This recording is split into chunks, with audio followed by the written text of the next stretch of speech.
Fixed by any. Person is defined in act by inclusive definition. Long list.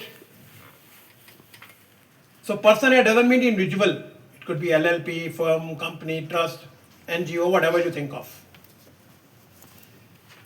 Any person engaged exclusively in the business is defined. Of supply is defined. Goods or services or both that are not liable to tax. So liable to tax, section 9, liquor for human consumption and petroleum products. They are not liable to tax. So there is a difference between not liable to tax, exempt, zero rated, tax free. All four words are used in GST mechanism. All four have different connotations. Exemption is only through section 11 notifications. Zero rate is section 16 IGST. Tax free schedule 1.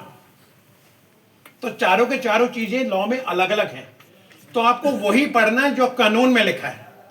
तुक्के नहीं मारने. Once we get a feeling that we know more than anybody else, this is your downfall.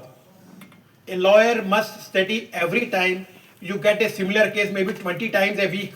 Again read it. जब तक तुम्हारा दिमाग झन्ना न जाए, तब तक उसको पढ़ते रहो. I'm sure every time you come to this class, you got short कि इसका ये भी मतलब हो सकता है, ये भी हो सकता है. क्यों हो सकता है? Because I don't get bored reading these words. I go into the law. ये लाइबल का मतलब क्या होता है यार? लॉ में लिखा तो मतलब होगा इसको भी. पार्लियामेंट ने लिखा है. गधे बैठे हैं, हमें नहीं पता क्या लिखा है, पर लिखता का लाइबल लिखा तो है. So exclusively, whenever a legislature uses the word exclusively, there's an intention. Exclusive means only those goods, only tax-free goods, nothing else. Exclusively,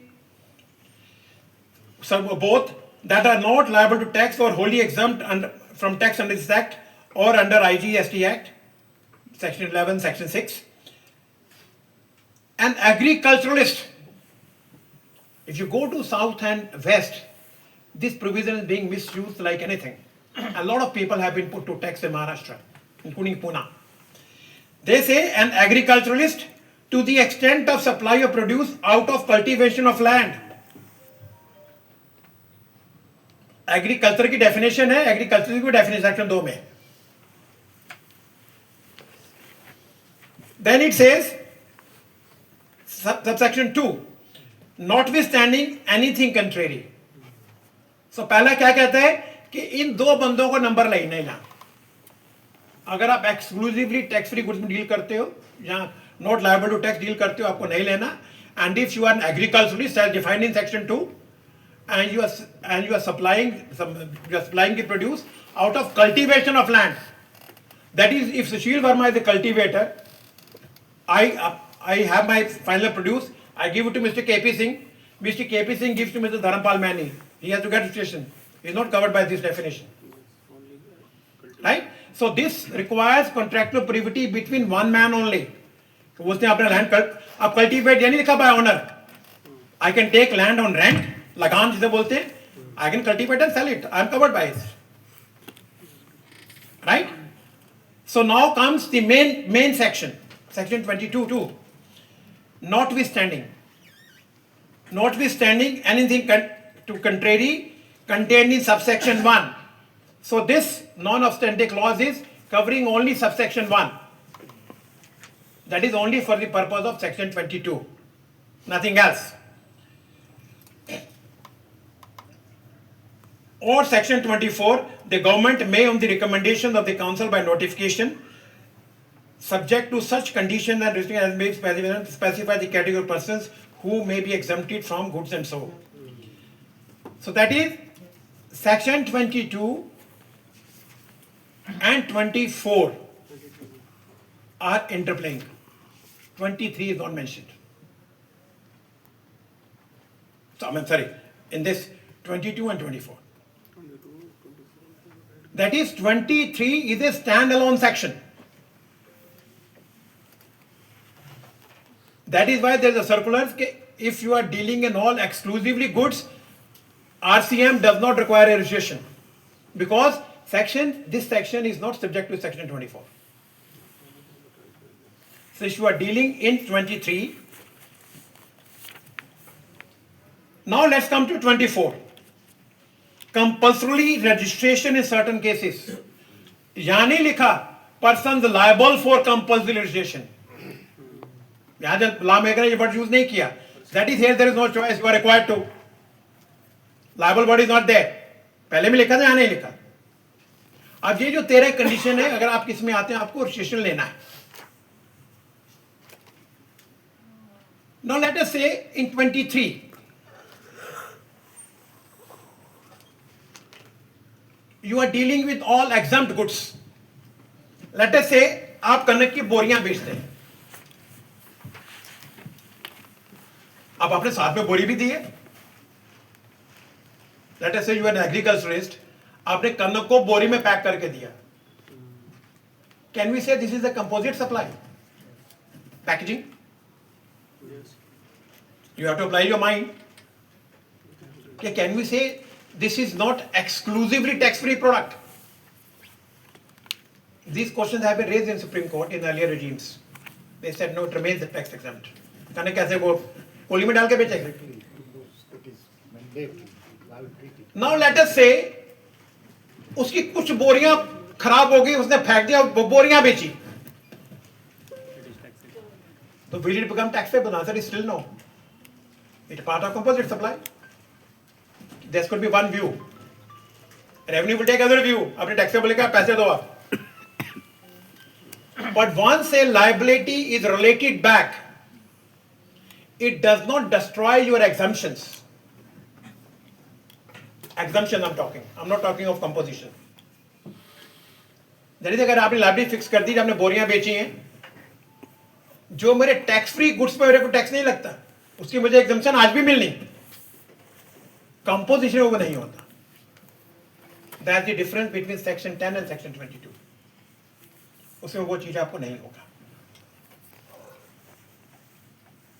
so 22, 23, 24. Let's read 24. What does it से? Notwithstanding anything contained in subsection 21, the following categories of persons. 24 also does not refer to 23. That is जो 20 लाख और 40 लाख की जो भी limitation 10-20 lakh की service goods है, that will not be applicable if you fall in 13 category of section 24.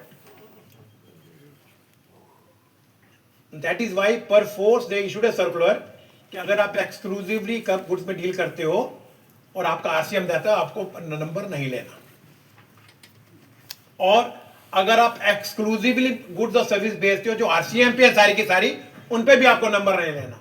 Why? Because you do not have any tax liability.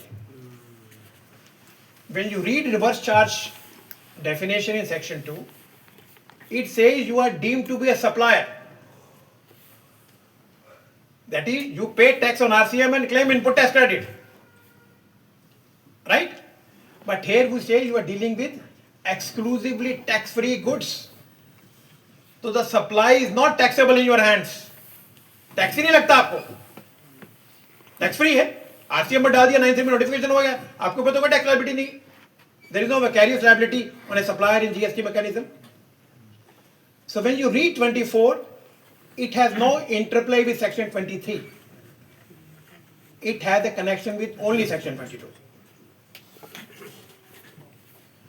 Now, when you come to IGST, section 10(1)(a), I gave you an example. Supposing I'm an importer, मैं 100 करोड़ का chemical import करता हूँ महाराष्ट्र में. एक तो मुझे number नहीं लेना, मैं आईसीसीएल कर सकता हूँ, मुझे किस स्टेट में नंबर लेने की जरूरत नहीं. This one option you can give to client. कहता नहीं जी मुझे तो जगह जगह बेचना है. अब आपको 10(1)(a) में पढ़ना है, उसको आपको क्या बता सकते हैं कि उसको हर स्टेट में नंबर ना लेना पड़े. So if it does N IGST billing, जो खरीदेगा उसको इनपुट टैक्स मिलने. क्या लिखा है 10 में? the movement continues before it terminates. Section 10(1) IGST, if you go back there,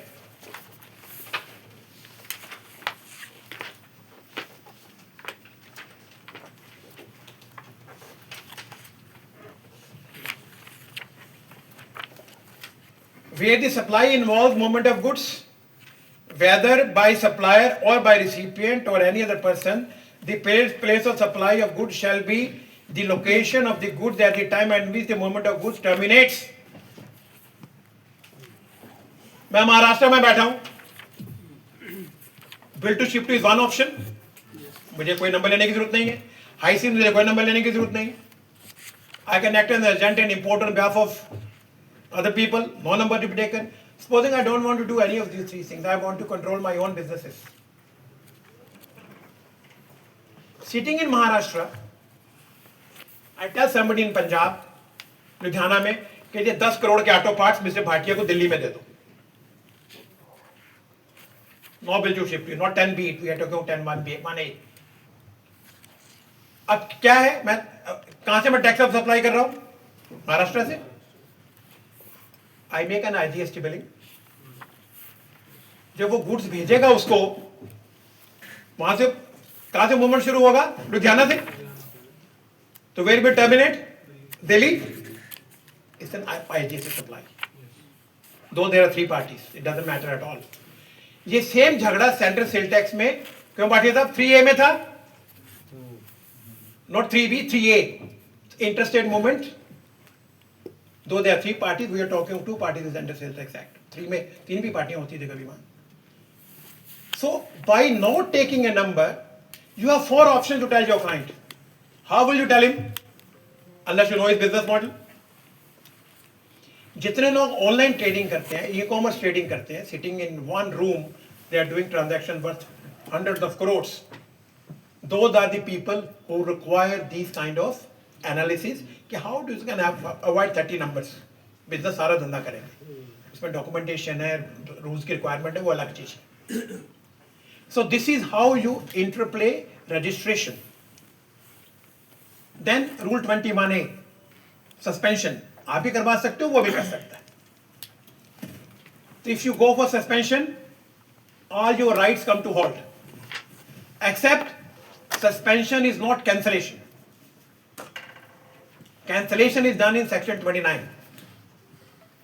But rule 21A, when they added here in 18 or 19 whenever, they gave an option, you can suspend your operations. आपके घर में कोई death हो गई, आपके घर में कोई बीमार है, बिजनेस ही नहीं चल रहा, तो once you suspend, there can be no surveys, no returns, no ITC, no purchasing. And if during suspension period you cannot regularize your business affairs, you can apply for 29A cancellation. नहीं संभाल सकते, आप cancel कर दीजिए. But if suo motu action is taken by officer, जिन नरेंद्र आपके लिए, GST is the only law in the country where the proper officer can decide your liability suo motu without your application. He comes to know कि यार mister Verma के bank में बड़े पैसे पूछे आए हुए हैं, किसी ने शिकायत करती है, काम धंधा है, क्या करता है? बताइए जी, बताइए. कुछ ही बताता. इसे okay, I fix your liability from this state. Now you can challenge, this an order pass. You don't challenge, you accept it, pay tax. If you suo motu cancel your registration, I will say basic fault is with the professional who took it easily. So if a show cause notice comes, it has requirements. There are only 2 grounds or 3 grounds mentioned in 29(2). Only those are the grounds that can be taken for cancellation. There can be no other ground for cancellation whatsoever. So if you say that the show cause notice is not on the grounds mentioned in 29(2), it's a case for High Court writ petition. Adopt it, follow it. This is deemed to be without jurisdiction. इस point पे cancel करने का आपको हक ही नहीं है, jurisdiction ही नहीं है, कैसे कर सकते हो आप? But if you don't reply, if you don't file a repetition in High Court, don't file a reply before the proper officer, he cancels. And he is within the provisions of 29(2). You have a very tough case at hand. जितने भी high court ने case remand किए उन्होंने यही बोला कि show cause notice में नहीं लिखा था 29, जैसे हमने मूड ट्रिब्यूनल में 4-5 ऐसे केस किए थे।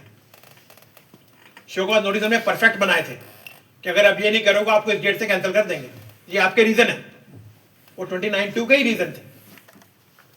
Courts will be slow to interfere. I'm not saying they may not restore, but will be slow.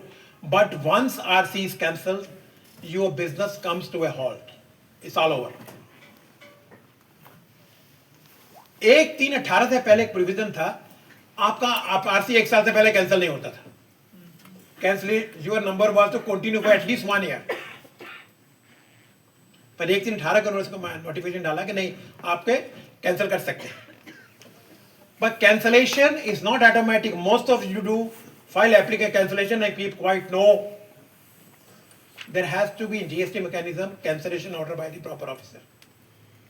And he has a right to make physical visits, physical inquiries, whether you have actually ceased to do business.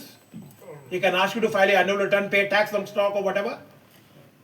So simply applying cancellation doesn't help you. Till it's cancelled, in my view, you are supposed to file nil returns or whatever you want to do. It's not cancelled. Your application, cancellation can happen from date of application, but it can also happen from the date which he thinks necessary. So once he has a discretion, and your application cannot get into an automatic cancellation of certificate of registration. Well, buddies, these are my views on 4 issues. Thank you so much.